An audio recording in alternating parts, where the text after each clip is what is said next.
السلام عليكم. اليوم عندنا الحلقة السابعة من مسلسل مغربي بغيت حياتك. الحلقة كتبدا بقاسم وفوزية مشاو عند علال، طلبوا منه السوار تاع الطوموبيل وخبروه بانهم بغاو يمشيو يقلبوا على بسمة. علال ونجاة ما خلوهمش يمشيو بوحدهم ومشاو معاهم. شاكيب وصوفيا هاضرين مع لينا وكيسولوها على الاحوال، وقالوا ليها دوزي لينا سهام نهضروا معاها. لينا بقات كتقلب عليها هي وخوها ولكن ما شافتهمش، لا هي لا الولد. سهام وصلت عند امها، شافتها ما كتحركش وخبراتها وفاء بانها شافت شي فيديو في التليفون وهي تسخف. سهام شافت الفيديو وهي تقج وفاء، قالت ليها انت اللي وريتي ليها الفيديو. قالت ليها ما وريتها والو. سهام اتصلت بالطبيب وقال ليها انا جاي. قاسم والمجموعة وصلوا للبلاصة اللي جاتهم في التليفون، سمعوا شي شطيح. فوزية بغات تهبط تقلب على بنت اختها ولكن قاسم ما خلاهاش، هبط هو وعلال. وصل عاشد شي فلوس من عند واحد السيد. قاسم وعلال دخلوا الوثائق، شافوهم محيحين وعلال نسى راسو. نجاة قالت لفوزية لاش جاية؟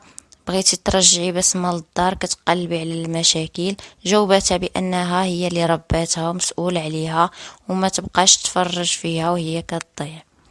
سارة وصلت لعند امها وسهام قالت ليها سكتي.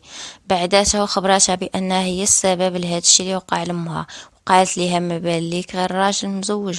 جاوبتها سارة بان هذيك حياتها، وقالت ليها سهام انت كتعرفي غير تضرينا. وسارة بقى فيها الحال وبدات كتبكي. علال تأقلم مع النشاط ونسى راسو.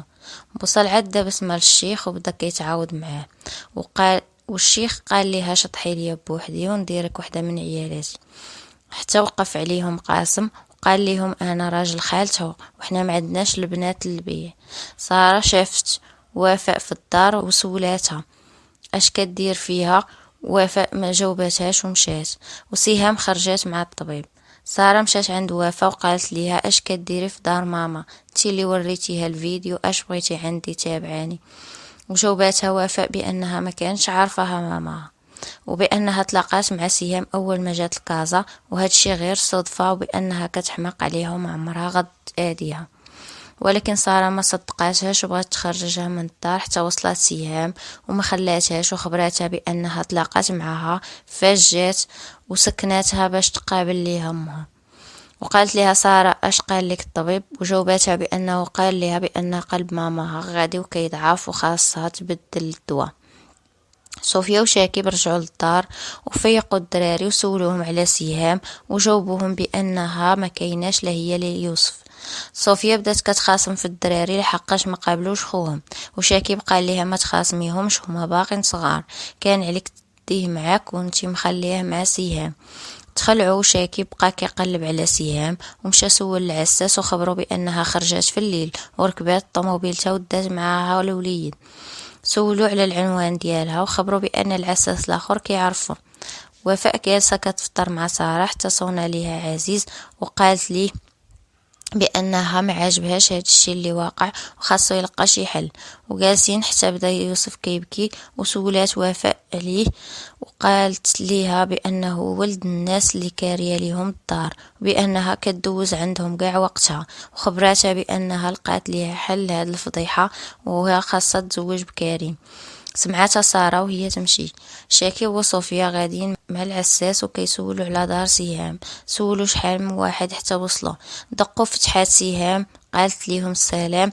قال ليها شاكيب ما كاين لا سلام لا والو، فين يوسف؟ جيبيه دابا ولا غنعيطوا للبوليس. قالت ليهم نعلو الشيطان، يوسف راه بخير. دخلوا بعدا.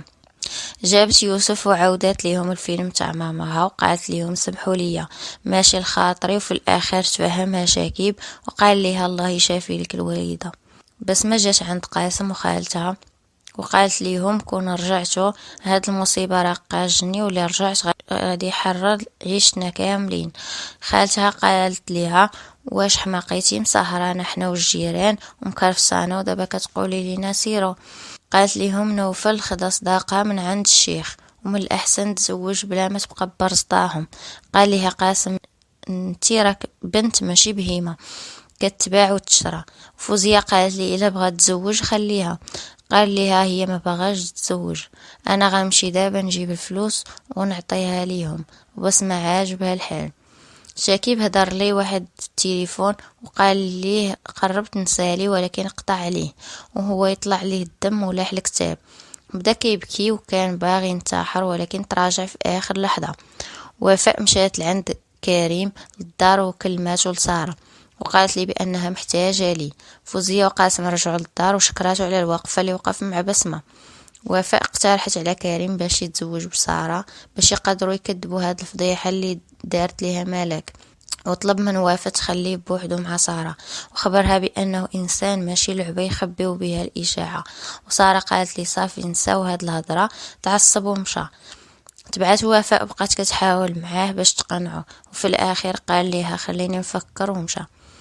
سهام كتراجع علينا وما عاجبهاش في قرايتها وبقات كتشجع فيها. صوفيا عيات كتعيط لشاكيب ولكن ما كيجاوبهاش وتخلعات عليه وقالت لي يا سهام نمشي ونقلبوا عليه. شاكيب هبط من الطوموبيل ومشى لدارهم اللي في العربية. قاسم قرب حدا الشرجم وبقى كيصور في السيد اللي مكلف بلاكيس باش يعرف الكود تاع الخزنة.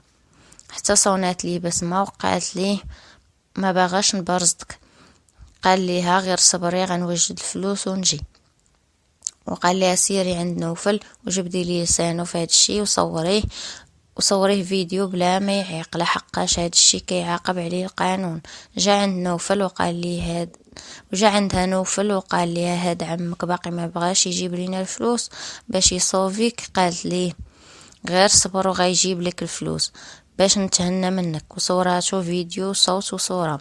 السيد اللي خدام مع قاسم مشى وبقى السيد اللي خدام مع قاسم مشى وبقى قاسم في البيرو بوحدو خدم الفيديو اللي صور وفتح الخزنة وخد الفلوس ومشى عند علال وطلب منه الطوموبيل.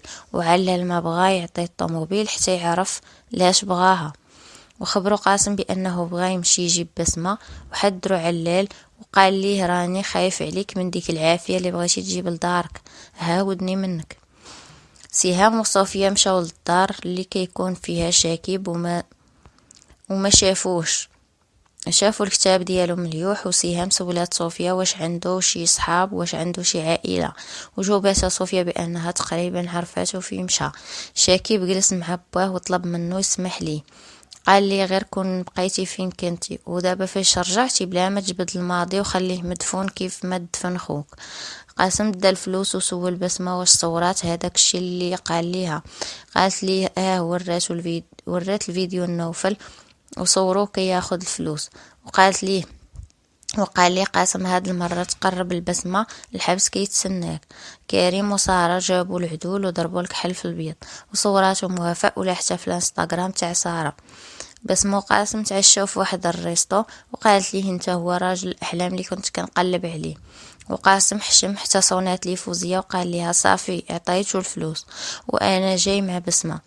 مشاو للدار وفوزية مسكينة موجدة لي مرفسة على نيتها وهما راهم عارقين برا وكيمثلوا عليها. وهنا وصلنا نهاية الحلقة. اللي شافنا أول مرة مينساناش يعمل اشتراك في القناة باش يتوصل بكل جديد.